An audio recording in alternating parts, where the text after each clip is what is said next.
네, 여의도 사사건건 오늘은 강훈식 민주당 의원, 최형두 국민의힘 의원과 말씀 나누도록 하겠습니다. 두 분 안녕하십니까? 네, 안녕하세요. 자, 지금 라임 사태 그 전주로 알려진 김봉현 전 회장의 그 옥중 서신이 지금 문제가 되고 있는데 그 글에만 따르면 현직 검사들에 대해서 1,000만 원 상당의 어떤 접대가 있었다고 주장을 하고 있고 또 야권 인사를 상대로 로비를 했다라는 그런 주장을 담고 있습니다. 자, 이 내용들 다 익히 알고 계실 텐데 어떻게 보셨는지 짧게 한마디씩 좀 부탁드리겠습니다. 짧게 말씀드리면 저는 김봉현 씨라는 사람이 대단한 사기꾼이다 이런 생각은 좀 들고요. 네. 그리고 사실은 방송 들어오기 직전에도 뭐 또 어떤 모 변호사가 공개하지 않은 이름에 대한 이야기를 하면서 네. 전 야당 대표의 측근이라든지 전 언론사 사장이라든지 또 이런 분들을 추가 실명을 거론하는 걸 봤는데요. 네. 계속 또 확인해야 되는 내용들이 나오는 걸 봐서는 사실은 이게 지금 그런 것에 대해서 우리가 실체적 접근을 하기 위한 여러 가지 노력이 필요하겠다는 생각을 하나 들고요. 네. 동시에 이 한 사람 때문에 1조 6천억 원 그리고 피해자가 4천 명이나 있다라는 점 우리가 그걸 잊지 말고 한번 좀 면밀하게 검토해봐야겠다는 생각은 들었습니다. 자, 사기꾼이라는 생각은 드는데 면밀히 살펴봐야 될 부분이 네. 있다라는 말씀이시고요. 네, 최영도 의원님. 네, 이게 중대한 금융사기 범죄고요. 이로 인한 국민적 피해가 큽니다. 그리고 경제, 금융시장에 미치는 혼란, 또 불안감, 이 신뢰가 저하됨으로써 금융시장에 주는 충격이 또 크고요. 네. 무엇보다도 이 금융시장에서는 적어도 이렇게 투자가 제대로 이루어지고 그 투자한 만큼 또 제대로 옥석을 가린 만큼 그 성과를 받는 요즘 젊은 사람도 금융시장에 주식 투자 많이 하고 있지 않습니까? 네. 그나마 공정과 이런 공평한 기회가 있을 거라고 생각하고 했더니 이런 이제 말도 안 되는 사기 사건이 생겨난 것이죠. 본질은 여기에 있습니다. 어떻게 이런 사람들이 1조 6천억이나 되는 사모펀드를 모으고 5천억을 모아서 말도 안 되는 투자를 하고 여기에 공기업들이 도대체 무엇을 믿고 있길래 몇백억씩 여기에 또 자본 투자를 하느냐. 이게 바로 이 사건의 핵심이 있습니다. 그래서 이 도저히 심상치 않은 이 사모펀드 형성 과정, 이 배경, 또 여기에 등장하는 인물들이 핵심이고요. 지금 이제 김봉현 전 회장이라는 분이 나온 것들은 뭐 이게 이제 진짜 그렇기 때문에 제대로 특검을 해봐야겠다. 이제 정말 여기 이 사건을 제대로 파헤치려면은 그래서 왜냐하면 검찰도 등장을 하고 또 뭐 법조계도 등장하고 하니까 한번 성역 없이 해보자. 오히려 그렇다면 그 전에는 이제 민주당에서 이게 순전히 여당을 엮기 위한 프레임이 있는 공작적인 것이다라고 했는데 이제 야당 이름도 나오고 하니까 해보자는 거 아닙니까? 네. 그래서 한번 해보자는 거죠. 이제 다 붙들어서. 자, 이 문건을 한번 제대로 한번 들여다봐야 될 것 같은데 가장 쟁점이 부분이 되는 부분이 이 부분인 것 같습니다. 그 문건을 보면 자, 지난 5월 이 변호사가 남부지검 라임 사건 책임자와 얘기가 다 끝났다. 여당 정치인들을 잡아주면 보석으로 재판을 받게 해주겠다. 뭐 이런 말을 했고요. 특히 이번 사건에 윤석열 총장의 운명이 걸려 있다. 꼭 청와대 강기정 수석 정도는 잡으라고 말했다라는 이 부분 굉장히 구체적으로 얘기하면서 그동안 논란이 됐던 강기정 전 수석까지도 사전에 언급이 있었다라는 거예요. 만약에 여기에 초점이 맞춰져서 조사가 이루어지게 된다면 이게 야당에서 주장했던 권력형 비리 게이트가 아니라 검찰 게이트로 흘러갈 가능성도 있지 않은가 그런 생각이 드는데 먼저 네, 보시고요. 아니 뭐 그런 지점을 부인할 수 없을 것 같습니다. 그리고 실제로 그 거론됐던 변호사의 워딩을 그대로 말하면 전혀 사실이 아니며 뭐 여러 가지 이야기를 했습니다만 검사 룸사롱 접대를 했다는 지난 7월이면 라임 사태와 상관없는 일이다. 이 말이 무슨 말이냐면 7월이면 라임 사태랑 상관없다는 거지 접대가 없다는 말은 또 안 했어요. 네. 그래서 이런 분들을 하나하나를 뜯어보면 검찰이 어쨌든 이것과 관련해서든 아니든 접대가 있었고 네. 또 어쨌든 구명운동이나 이런 것들이 좀 있었다라고 보여지고요. 그리고 그래서 제가 아까 말씀드린 것처럼 김봉현 씨의 말을 다 우리가 믿을 수는 없지만 이 사람이 하여튼 여러 가지로 사기를 친 사기꾼은 맞습니다만 구체적으로 이런 하나하나의 대목들을 다 따져서 아까 말씀대로 최영두 의원 말씀대로 여야의 유불리를 따져서 꼼꼼하게 되살펴봐야겠다 저는 이런 생각은 들었습니다. 네. 최영두 네. 의원님. 이게 사실은 본말이 전도되어서는 안 되겠습니다. 아까 처음에 말씀드렸다시피 1조 6천억, 5천억이라는 돈이 어떻게 이 사람들을 믿고서 그 많은 돈이 더구나 공기업 투자했겠느냐. 더구나 이 라임인가요? 여기는 보면 전 대표가 대통령 순방 행사장에 나타났던 거 아닙니까? 전 대표요? 전 대표가 대통령 순방 행사장이라는 것은 굉장히 특히 국내에서도 어렵지만 외국에서도 아무나 거기에 근접할 수가 없습니다. 이런 여러 가지 배경들이 지금 이 사건의 배후에 있는 것이고 그것이 이제 큰 몸통입니다. 그 몸통이라고 한다면은 본이라고 한다면은 여기에 이제 줄기와 가지가 나오고 있습니다. 그것이 뭐 무슨 접대를 했네. 여기 라임 사건 전에 이 관련된 변호사를 만난 이야기 나왔는데 샅샅이 다 조사해야죠. 예. 그러나 본말을 전도해서는 안 되겠다. 예. 네, 지금 강훈식 의원이 얘기는 하진 않으셨습니다만 이 자리에 나왔던 민주당 의원들 말을 비롯해서 민주당 쪽에서 얘기하는 거는 자, 저 김봉현 전 회장이 만약에 거짓으로 저렇게 거짓 진술을 저렇게 써내면 본인이 그 거짓 진술로 인해서 혐의가 더 가중될 텐데 그럼에도 불구하고 그렇게 서신을 가짜로까지 써서 공개를 했겠느냐라는 주장을 하셨었거든요. 거기에 대해서 어떻게 생각하세요? 제가 할까요? 지금 그만큼 지금 검찰 수사가 제대로 이루어진다면 이런 일이 없겠죠. 지금 이제 이 유명한 이분도 사실 김봉현 전 회장인가요? 네. 저 대단한 분 같습니다. 뭐 이렇게 능수능란하기가 지금 권력 관계를 알고 있는 것이죠. 권력 관계를. 이 사건 수사에 대해서 보니까 검찰에서 수사팀이 대검 총장, 검찰총장에게도 보고하지 않고 여기에 이제 법무부 장관의 힘이 더 세고 여기에 여당이 붙고 이런 과정에서 자기가 어느 쪽에 붙어야 유리하겠다는 판단을 하겠죠. 근데 그 판단이야겠지만 자기가 지금 한번 뱉은 말들은 모두 어떤 식으로든 다 이게 밝혀져야 될 겁니다. 그렇기 때문에 그 지금 뭐 정확하게 이야기하면 지금 그 금융 사기 사건의 피의자로 옥중에 있는 사람 아니겠습니까? 네. 이 사람의 편지 하나로 본말이 다 뒤바뀌고 손바닥으로 하늘을 가릴 수 있고 그런 사안은 아니라고 봅니다. 근데 네. 요 전에 강기정 전 수석 얘기 나왔을 때를 돌이켜 보면 그때 국민의힘에서 그렇게 주장했어요. 아니 본인이 괜히 그 재판장에서 거짓으로 진술하면 본인이 혐의가 가중처벌 받을 텐데 네. 그 사람은 거짓말을 했을 가능성이 예. 낮다라고 국민의힘에서 얘기를 했었거든요. 그러니까 다 조사해서 다 진실일 수 있고 네. 또 특정 부분만 더 확실한 진실일 수도 있고 그러니까 성역 없이 하자는 것이죠. 저희 당으로서는 이 사건이 이제는 좋다. 검사까지 등장하지 않았습니까? 그렇다면은 이 특별검사 제도를 이용해서 이 특별검사 제도는 사실 민주당이 이전에 주장해서 만든 국회에서 만든 제도입니다. 이처럼 수사가 복잡하고 검찰도 등장하고 검찰도 서로 지금 내부 갈등으로 서로 믿기 어렵다면은 이걸 이제 국회가 여야가 합의를 해서 정말 공정하고 제대로 잘할 수 있는 법조인을 특별검사로 임명하고 수사팀을 임명해서 수사를 하자.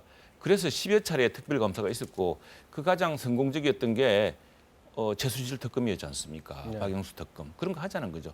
그래서 사실 밝혀내자. 예. 일단 뭐 전 최영도 의원님께서 말씀 주신 게 대통령의 워딩하고 같아서 네. 좀 확인을 좀 해드리면 검찰의 엄정한 수사에 어떤 것도 성역이 될 수 없다. 네. 그리고 빠른 국민들의 빠른 의혹을 해소를 위해서 청와대와 또 검찰 수사에 모두 협조하라는 말씀도 있었거든요. 그러니까 저는 성역이 없다라는 건 이미 대통령에서부터 야당까지 모두 다 이야기하고 있다 이렇게 봅니다. 다만 제가 아까도 모두에 잠깐 말씀드렸지만 이 김봉현 씨의 입에 의해서 지금 널뛰듯이 춤추는 여의도의 모습 자체가 우리 스스로가 참 부끄럽다 저는 이런 생각이 좀 많이 들고요. 그게 야당에 유리할 때는 야당이 특검하자 그러고 제가 뭐 오늘 만약에 저는 실제로 개인적으로 그렇게 생각합니다만 특검 검토해 볼 수 있다고 생각합니다. 특검을 검토해 볼 수 저 개인적인 있다. 생각으로 전제한다면 네. 근데 이제 우리가 그런 사기꾼의 입에 놀아나는 여의도 정치의 모습이 아니라 네. 실제적으로 실체적 진실에 접근하는 노력을 어떻게 해나갈 것이냐. 그리고 아까 잠깐 말씀이 있었습니다만 피해자, 4천 명이나 되는 피해자는 어떻게 보호해 나갈 것이냐. 이런 것들을 중심으로 저걸 좀 다잡아 나갈 모습이 좀 필요하겠다. 그리고 이게 좀 더 나올 수도 있다 이런 생각이 좀 들어요. 그러니까 김봉현 씨가 어떤 심리적 변화인지에 따라서 처음에 검찰에 들어가서 조사할 때하고 그리고 또 아까 우리 진행자께서도 말씀하셨습니다만 이 부분에 검찰의 잘못이 또 드러나고 있는 또 한 축의 일들이 계속 발생되고 있거든요. 네. 그래서 이 부분에 대해서는 그럼 또 우리가 이야기 안 할 거냐. 오히려 여의도 정치권은 이거는 다 빼놓고 우리가 그러면 조사 끝나고 특검하면 되는 문제냐. 이 구조적인 문제에 대해서는 우리가 거론 안 하는 것도 균형 잡힌 시각은 아니다 이런 생각이 좀 들어서요. 그래서 26일 날 우리가 예정되어 있습니다만 기다리고 있습니다만 공수처도 네. 빨리 좀 받고 해서 그것은 그것대로 추진하고 또 실체적 진실에 성역 없이 할 것도 진행하면서 또 오히려 우리가 경계해야 되는 것은 내일 또 무슨 말 할지 모레 또 무슨 말 할지 여야가 그때마다 춤출 널뛰기 수는 없기 하면 안 때문에 널뛰기 하지 말고 정말로 명백하게 조사할 것은 조사해 나가면서 다 잡아 나가야겠다. 저는 이렇게 오히려 생각이 좀 들었어요. 그게 뭐 우리 야당은 별로 우리 국민의힘 별로 널뛴 적이 없습니다. 어느 경우는 야 이게 점점 심각하구나. 정말 제대로 조사해봐야겠구나 이렇게 생각하고 있습니다. 네, 자 오늘 두 분도 열띤 얘기를 하고 계시는데 오늘 국회 국감장에서도 관련해서 계속해서 얘기가 나오고 있습니다. 준비된 영상 한번 보고 말씀 이어가도록 하겠습니다. 대검의 입장이 충격적입니다. 중상모략이라는 표현을 썼습니다. 더 나아가서 오늘 또 충격적인 기사가 하나 또 나왔습니다. 대검이 허위사실 공표를 한 추미애 장관을 수사해야 된다. 서울고검장님 혹시 이런 발언 들어보신 적 있으십니까? 어제 그 대검 입장문 그 예. 내용 말고는 따로 들은 건 없습니다. 알겠습니다. 대검이 이런 식으로 장관을 얘기한다는 것은 이거 심각한 언론 플레이고 정치행위 아닌지 모르겠습니다. 우리가 확인을 해보니 이미 뭐 진영 장관이랑 그 외에도 민주당 인사 및 청와대 관계자들이 이름이 여럿 나옵니다. 확인했어요? 확인하지 않았어요? 특정 내용에 대한 수사 여부나 내용은 수사상 지금까지 3개월간 여기에 대해서 전혀 언급이 안 된 걸로 보아서는 서울중앙검사장의 수사 의지가 전혀 없는 것이라고 지금 판단을 하고 있습니다. 자, 김용민 의원이 말하는 거는 법무부에서 이제 감찰을 했어요. 그 결과를 냈더니 대검이 바로 반박을 했죠. 그 반박하는 내용에 대해서 지금 문제를 삼는 것 같은데 법무부 감찰 내용을 잠깐 짚어보고 말씀을 이어가야 될 것 같습니다. 자, 법무부가 감찰한 내용을 보면 검찰총장이 알고도 지휘를 하지 않았다는 의혹이 있다. 그래서 수사 주체 방식을 새롭게 할 것을 검토하겠다 이렇게 밝혔고요. 그러자 또 대검이 입장문을 냈고요. 검찰총장에 대한 중상모략과 다름없고 야권 정치인 의혹은 보고받은 뒤 철저히 수사했다 이렇게 반박을 했는데 이 전에 법무부하고 검찰하고 갈등하는 양상이 지금 재현되는 그런 양상을 보이고 있습니다. 이 부분이 두 분이 오늘 가장 명확하게 입장을 내놓으셔야 될 부분인 것도 같아요. 자, 어떻게 이거를 수사를 하는 게 맞다고 보시는지 먼저 우리 강 의원님 네, 말씀해 저부터 주시죠. 할까요? 예. 저는 근데 오늘 저 토론도 그렇고요. 저희가 한번 생각해봐야 되는 것은 저 야당한테도 요청드리는 건데 어떤 그 검사 세 분이 어쨌든 술접대를 받았다라고 하는 거잖아요. 그리고 검찰총장은 검찰의 수장이신 거잖아요. 근데 어떻게 야당이 한 번도 이런 정도의 문제가 생겼다는 것 자체만으로도 보통의 이전에 저희가 추미애 장관이나 강경화 장관이나 홍남기 부총리한테 했던 것을 보면 사퇴하라는 이야기가 한 번쯤은 나올 것 같은데 네. 그런 지휘 계통에 있는 검사의 일선 검사의 그런 문제점에 대해서 어떻게 이 말은 단 하나의 논평도 단 한마디의 이야기도 이 기강의 문제에 대해서는 이야기하지 않는가. 저는 일단 먼저 그 부분은 참 고민이 많이 됩니다. 그리고 야당도 국민들에게 좀 균형 잡힌 시각이구나 야당이 이런 판단이 들으려면 그런 것들은 그런 것대로 좀 잡아나가면서 윤석열 총장 뭐 하는 거냐. 일선 검사들이 이렇게 접대를 받았다는데 이런 이야기를 좀 해가면서 또 옹호할 것은 옹호하는 것이 저는 좀 균형 잡힌 것이다라고 생각합니다. 그런 면에서 많이 아쉽다라는 말씀드리고요. 두 번째는 이 구도 자체가 법무부 장관과 검찰총장의 대결 구도로 양상을 만들어 나간다는 점입니다. 저는 이것 자체 양비론으로 말하고 싶진 않은데요. 이것 자체도 상당히 문제입니다. 검찰은 결과적으로 검찰청이라는 것은 법무부 산하에 있는 기관이면서 동시에 법적인 효과가 있는 조직입니다. 근데 이런 구조 자체를 만드는 것이 국민들 눈에도 되게 어색한 모습이죠. 대통령 산하에 행정부가 있고 그 행정부 산하에 있는 청이거든요. 네. 근데 이 부분에 대해서도 왜 우리가 기강을 세워서 국가기강의 측면에서 윤석열 총장에 대해서만 어떻게 보호하려고 하느냐.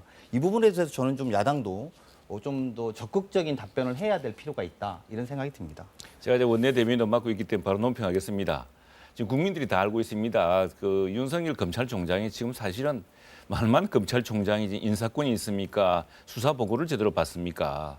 지난 1월 초에 저 추미애 장관이 부임한 뒤로 지금까지 계속 인사를 거듭해온 걸 보면은 사실은 뭐 지금 거의 검찰총장으로 자기만 유지하고 있을 뿐이지 인사권을 제대로 행사하지 못하고 있습니다. 이건 검사동일체 원칙을 채택하고 있고 또 문재인 대통령께서 처음에 임명할 때 우리 윤석열 검찰총장이라고 할 만큼 지난 정부의 그 이른바 저 적폐청산에 정말 철저하게 그 당시에는 자신은 조직을 위해서 일을 하지 특정 사람을 위해서 봉사하지 않는다고 하지 않았습니까? 그래서 살아있는 권력을 수사하는 것이 검사의 임무다라고 해서 그래서 이제 수사를 해왔어. 그래서 이 정부에서 최고로 유능한 검사로 발탁한 사람에게 인사권을 다 뺐지 않았습니까?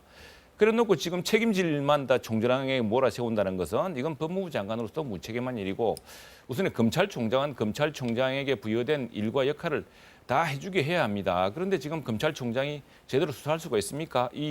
더구나 이 수사 과정에서 많은 수사 보고가 누락된 것을 알고서 검찰총장이 대로했다는 보도가 있지 않았습니까? 그리고 지금 여기 보면은 중상모략이다라고 이야기하고 있듯이 지금 검찰총장 저 이전에 수사했던 관행을 그걸 보았듯이 누구 나왔다고 덮고 지금 자기 집안, 자기 장모까지 사사기 조사당하는 입장 아니겠습니까? 그럴 처지가 아니고 지금 그 여당도 그렇고 특히 그 추미애 장관의 경강부회가 너무 심하다. 검찰총장에게는 검찰총장에 맞는 권한과 책임을 져야 된다고 생각합니다. 만약에 법대로 있는 인사의 권한을 법무부가 뺏었다면 총장이 고발했겠죠. 법대로 하고 있는 겁니다. 그러니까 법과 원칙에 어긋나는 인사가 있었다면 그 문제 제기는 저희 야당이 여당한테 할 수 있다고 봅니다만 법대로 하고 있는 또 원칙대로 하고 있는 인사의 문제를 윤 총장이 자기 사람 뜻대로 못 쓴다? 이런 것으로 문제를 제기하면 저는 안 될 거라고 보고요. 검찰총장 또한 규칙 안에서 제도적으로 견제받아야 되는 위치에 있습니다. 무소불위가 아니지 않습니까? 우리가 법대로 제가 볼 때는 인사하고 있는 거고요. 만약에 그게 문제가 있었다면 본인이 뜻대로 되지 않았다면 본인이 나 그만두겠다 이야기할 법도 한데 그렇게 안 하지 않습니까? 그만두게 하려고 지금 하는 거 아닙니까? 아닙니다. 저는 네. 그 부분도 우리가 냉정하게 말해야 된다고 봅니다. 그러니까 만약에 문제가 있고 법대로 되지 않았다면 문제제기 할 수 있는 검찰총장입니다. 법대로 되고 있으니까 문제제기 못할 거라고 보고요. 아니면은 그렇죠. 법대로도 못하고 있고 문제제기도 못한다면 그 자리에 왜 있겠습니까? 저는 다르게 생각해봐야 된다 이런 거고 오히려 검찰총장의 무능함 그리고 일선 검사가 접대받아갖고 국민들이 이런 일이 있을 수 있구나라고 생각하는 부분에 대해서 한마디 지적하지 않는 것에 대해서 저는 저기 균형 잡힌 시각일까? 국민들은 이렇게 의심할 수 있을 거라고 봅니다. 오히려 이번을 계기로 공수처를 우리가 왜 만들어야 되는지가 확인되고 있다. 일선 검사들이 이렇게 이야기하면서 이쪽 사람 이야기 들었고 이렇게 해보다가 안 되니까 이렇게 말하니까 또 이렇게 바꿔주려고 하고 그 사이에 룸사롱에서 접대를 받고 검찰총장과 야당은 이야기하지 않는 상황. 이래서 공수처를 만들어야 된다고 국민들이 느끼고 있지 않겠습니까? 그 경강부회와 도약이 심하고요. 지금 그 원래 검찰총장은 범사의 인사 때 법무부 장관과 상의하게 돼 있습니다. 그러나 검찰총장의 의견을 법무부 장관이 제대로 반영했습니까? 그리고 우리 동부지검 사건 추미애 이른바 그 아들의 추미애 장관 아들의 탈영 여부의 문제만 하더라도 그 당시에 이 가장 큰 문제가 동부지검의 인사의 문제가 있었던 겁니다. 동부지검에서 수사하려는 사람들은 전부 좌천되고 수사를 뭉개다거나 이런 사람들은 영전되고 이런 과정을 우리 보지 않았습니까? 그 과정에서 검찰총장이 어떤 역할을 할 수 있었습니까? 그리고 감찰이라는 것은 또 법무부 장관이 할 수 있는 분야고 충분히 하고 조치할 수 있는 것이고요. 그리고 지금 한동안 가장 유능한 검사가 왜 지금 갑자기 무능한 검사로 이렇게 전락되었을까요? 그건 누구 책임입니까? 검찰총장에게 압박가해서 스스로 검찰총장은 임기가 있습니다. 수사 독립을 위해서. 그 임기를 지키는 것도 지금 검찰의 중립성을 유지하기 위해서 독립을 유지하기 위한 마지막 몸부림이라고 할 수 있습니다. 네. 그걸 짓밟을 수 없으니까 스스로 물러나게 하려고 자꾸 그러시는데 우리 강 의원은 안 그러시지만 주장관하고 이렇게 하면 안 됩니다. 자, 네. 저기 아까 제가 여쭤봤던 내용인데 다시 한번 여쭤보면 이 문제를 어쨌거나 수사를 제대로 해야 되는데 지금 국민의힘은 특검을 지금 요구하고 있는 거죠. 그렇습니다. 특검을 요구하고 있고 네. 지금 민주당 입장이 정확히 어떻습니까? 공수처에서 이 문제를 풀자는 아닙니다. 뜻인가요? 그렇지는 아니면은 않죠. 그러니까 지금 현재 검찰에서 이 문제를 풀어야 된다는 겁니까?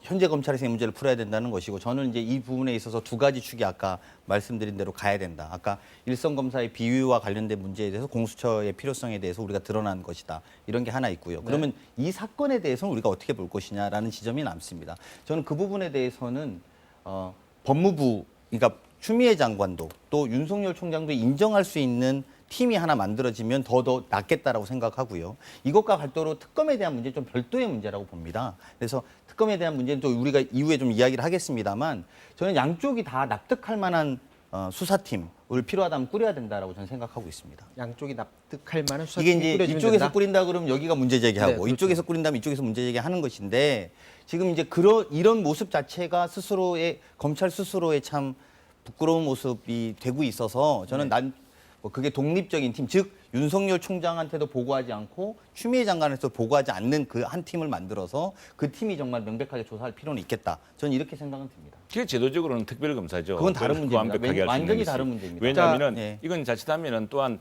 윤석열 총장을 배제하는 사실상 법무부 장관의 수사 지휘를 받는 조직이 될 가능성이 더 큽니다. 현재 정권의 힘이 거기 받쳐지고 있는 것이고 벌써 서울지 검사장이라든가 검찰 일선 라인이 전부 추미애 장관과 현 정부 정치적 임명된 사람들 아닙니까? 네, 자 그럼 여야 지도부는 이 사안에 대해서 어떻게 생각하고 있는지 들어보고서 계속해서 말씀 나누도록 하겠습니다. 라임 사태의 핵심 인물이 옥중서신을 통해 검찰이 검사 비위와 야당 정치인 로비 의혹을 알고도 제대로 수사하지 않았다고 폭로했습니다. 이제라도 철저한 수사가 이루어져야 합니다. 이와 병행해서 우리는 공수처 설치와 가동을 서두르겠습니다. 우리가 야당에 다시 제시한 공수처장 후보 추천위원 추천 시한이 일주일 남았습니다. 야당은 서둘러 추천해 주시길 바랍니다. 야당의 추천이 끝내 이루어지지 않는다면 국회법 절차에 따라 대안 입법을 진행하도록 원내에서 준비해 주시기 바랍니다. 예를 들어서 김봉현이라는 피의자가 옥중에서 쓴 편지를 가지고 지금 뭐 검찰총장하고 법무장관하고 서로 마치 뭐 격투를 벌이는 것 같은 그런 모양을 갖다 보이고 있잖아요. 그리고 그 사건과 관련돼 가지고 지금까지 알려지지 않았던 얘기들이 몇 가지가 튀어나왔는데 그런 거를 말끔히 객관적으로 처리하려면은 방법이 특검밖에 없다고 생각하기 때문에. 혹시 여당이 특검 요구 거절하면은 어떻게 할 계획이신가요? 그러니까 여당도 떳떳하려고 그러면은 이 특검을 거부할 이유가 하나도 없어요. 자 최영두 의원께 먼저 질문드리겠습니다. 지금 납득할 만한 수사팀을 꾸린 다음에 그와 별도로 공수처가 바로 이런 거 해결하려고 있는 조직이다. 그래서 이걸 지금 서두르는데 동참해달라는 요구거든요. 여기에 대해서는 동의하지 않나요? 지금 이게 우선에 헌법재판에 들어가 있습니다. 그리고 사실 문명 법치 국가에서 있지 않은 제도입니다. 그리고 지금 저희들 당이 물어봤더니 대법원하고 경찰에서도 검찰이 이거 이제 지금 뭐 추미애 장관과 윤석열 총장의 갈등 관계에서 다 그 양상이 드러나 있지만 심지어 경찰 그리고 대법원에서도 이건 좀 헌법적으로 좀 그 헌법적인 권한을 뛰어넘는 문제라고 해요. 왜냐하면은 특검의 공수처의 가장 큰 문제는 경찰이 수사하고 있는 검찰이 수사하고 있는 걸 가져가는 겁니다. 아 이건 공직자는 가져가겠다 이렇게 하는 것인데 자 그 고위공직이라는 사람이 누구냐면 전부 대통령의 사람들, 대통령이 대부분 임명하고 대통령의 재가를 받거나 이렇게 하는 사람들이지 않습니까? 그리고 그러면 공수처는 누굽니까? 사실은 여야가 추천하지만 이번에 지금 민주당이 압박하고 있는 것은 야당한테 비토권을 주겠다 그랬다가 그 비토권을 뺏겠다는 겁니다. 그러면 이제 마음대로 대통령의 사람을 공수처장으로 임명하겠다는 거거든요. 그래서 대통령이 임명한 공수처장을 가지고 경찰과 검찰이 수사하고 있는 고위공직 비리를 그 고위공직자가 누굽니까? 특히 그 사람들이 대통령이라든가 현 여권과 가장 핵심적인 관계 있는 사람 같으면 대통령이 임명한 공수장이 그 사람을 제대로 수사할 수 있겠습니까? 그래서 저희들은 이걸 위헌적으로 보고 있는 것이고요. 대법원과 경찰청도 이 문제에 대해서는 문제가 있다라고 보고 있기 때문에 우선 그 문제를 제대로 따져봐야 자, 됩니다. 의원님 잠깐만요. 지금 뉴스 속보가 들어왔는데요. 감사원에서 월성 1호기 감사 결과를 의결했다. 내일 오후 2시에 발표한다라는 뉴스 속보가 들어왔습니다. 자, 이어서 이제 강훈식 의원님께 여쭤보겠는데 공수처는 공수대로 추진하도록 이번 건에 한해서는 야당이 주장하는 대로 특검으로 이번 건을 이렇게 한번 하고 갈 수는 저 없을까요? 개인적으로는 제가 아까 말씀드린 것처럼 개인적으로는 저는 뭐 검토할 수 있다고 생각하는 입장입니다. 그리고 아마 일주일 지나면 또 야당이 이 주장을 계속 할 수 있을지는 지켜봐야 될 노릇이다. 네. 왜냐하면 이게 이틀, 3일째가 달라요. 어제, 그제, 오늘이 다 다르거든요. 우리는 강 의원 입장을 지지합니다. 아니, 근데 이게 다음 주 가서도 야당이 그 주장을 할 수 있을지는 저는 약간 걱정은 됩니다. 무슨 말이냐면 계속 다른 상황들이 벌어지니까 그래서 제가 오히려 성급하게 특검이다 아니다라고 이야기하지 말고 독립된 또 어느 누구든 보고를 받지 않는 그런 그 조사 조직을 만들어서 왜냐하면 이게 또 특검을 하면요 시간도 오래 걸립니다. 늘어지고 그리고 합의하는데 지난합니다. 법도 만들어야 되고요. 그래서 이렇게 보통 실효성들이 없는 문제로 우리가 시간을 끌고 비생산적인 일들에 마치 떳떳하면 받아봐라. 이 단순 논리거든요. 네. 떳떳하면 받아봐라라는 그런 논리로 국력을 소모할 문제가 아니라 오히려 어느 쪽도 보고받지 않는 투명한 팀을 하나 만들어서 신속 조사를 하고 또 그것과 별도로 이번에 보여주었던 구조적인 문제에 대해서는 어떻게 밝힐 것이다. 그래서 공수처 처리 문제에 대해서는 야당도 협력해 나가서 풀어야 될 문제지. 지금 공수처 문제 잠깐 말씀을 아까 주셔서 좀 덧붙이면 그 제가 아는 법률가들은 이번에 헌법재판소에 야당이 넣은 내용들이 그렇게 무게가 있는 내용은 아니라고들 봐요. 그래서 이게 헌법재판소에 넣으면 결과가 뻔하다는 거죠. 다만 이게 시간을 끄는 효과가 있을 겁니다. 근데 이제 문제는 뭐냐? 이거 하고 나서 그럼 납득하냐? 그럼 우리가 하자 이럴 거냐? 아닙니다. 아마 그럼 또 헌법재판관의 문제 이야기할 겁니다. 그래서 저는 그렇게 문제를 보지 말고 이 문제에 대한 추진, 이미 드러난 부정에 대한 문제들은 어떻게 해나갈 것인지 하고 또 하나는 지금 현재에 대해서 그런 의혹들, 추 장관과 윤 총장 사시에서의 이것에 오히려 우리가 중심을 잡아주는 역할을 하는 것이 합리적인 선택이 아닌가 저는 이렇게 생각이 들고요. 특검은 그것과 별도로 또 한참의 시간이 걸리는 문제점 때문에 저희로서는 지금 쉽게 결정하기는 어렵다 이런 생각이 듭니다. 이 얘기는 이 정도에서 마무리를 하고요. 시간이 없어서 화제를 바꿔서 한 가지만 좀 짚고 넘어가도록 하겠습니다. 21대 총선 출마자 24명이 공직선거법 위반으로 재판에 넘겨졌는데 지금 국민의힘 소속 의원이 11명이나 됩니다. 국민의힘은 여기에 대해서 강하게 반발을 하고 있는데요. 먼저 듣고 말씀 나누도록 하겠습니다. 의석수가 2배 가까운 민주당은 겨우 7명이고 의석수가 절반에 지나지 않는 우리 당이 무려 11명이나 기소가 됐습니다. 특히 윤건영, 고민정 등 여권 핵심 인사들과 관련해서는 줄줄이 석연치 않은 이유로 또는 알려지지 않은 이유로 불기소 처분이 됐습니다. 여권 핵심 실세들에 대해서는 거의 예외 없이 불기소돼서 우리 검찰이 완전히 무너진 것이 아닌가 하는 생각이 듭니다. 자, 두 분 한마디씩 듣고 마무리를 지어야 될 것 같은데 먼저 강훈식 의원님께 좀 여쭤보겠어요. 지금 주호영 원내대표는 친정권적인 사람들을 주요 요직에 앉혔기 때문에 이런 기소 결과가 나왔다라는 주장인데 어떻게 받아들일 만한 주장이신지요?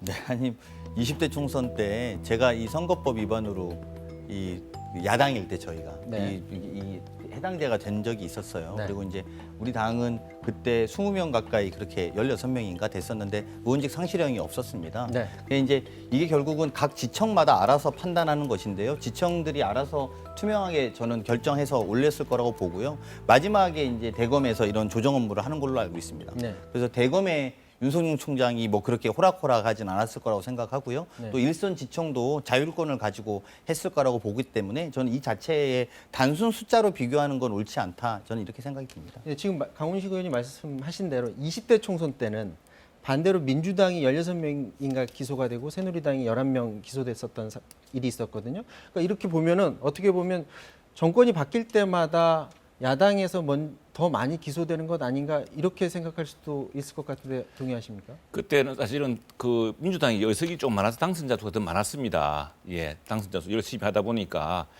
좀 무리를 했을 수도 있고 우리 강 의원님 절대로 저는 안 갔을 거 생각합니다. 그런데 지금 문제는 지금은 거의 의석수가 2배 차입니다. 2배 차인데 어떻게 이렇게 한 당의 소수당한테만 11명 넘는 기소를 하고 이렇게 할 수가 있어요. 특히나 몇몇 사건은 그 수사 정황이 너무나 그리고 검찰이 불기소 이유를 뚜렷이 밝히지 못할 정도로 형평에 어긋났다고 하지 않습니까? 네. 그래서 이 사건들이 모두 지금 재정 신청이죠. 이제 이게 불기소된 데 대해서 이것이 부당하다고 해서 다시 한번 법원이라든가 다른 사법기구에 따져지는 이런 절차가 있을 것이고 그걸 통해서 해명되기를 바랍니다만 최소한의 균형, 권력이 있을 때 최소한의 균형과 절차가 있어야지 이렇게 무분별하게 그 절반도 안 되는 의석수의 정당한테는 훨씬 많은 기소를 하고 2배나 많은 정당에 대해서는 거의 뭐 몇 명 적은, 그것도 훨씬 적은 기소를 하고 이거 국민들도 납득하지 않을 겁니다. 자, 오늘 열띤 얘기를 하셨는데 오늘 여기서 마쳐야 될 것 같습니다. 자, 지금까지 강훈식 최영두 의원과 말씀 나눴습니다. 두 분 말씀 고맙습니다. 네, 고맙습니다.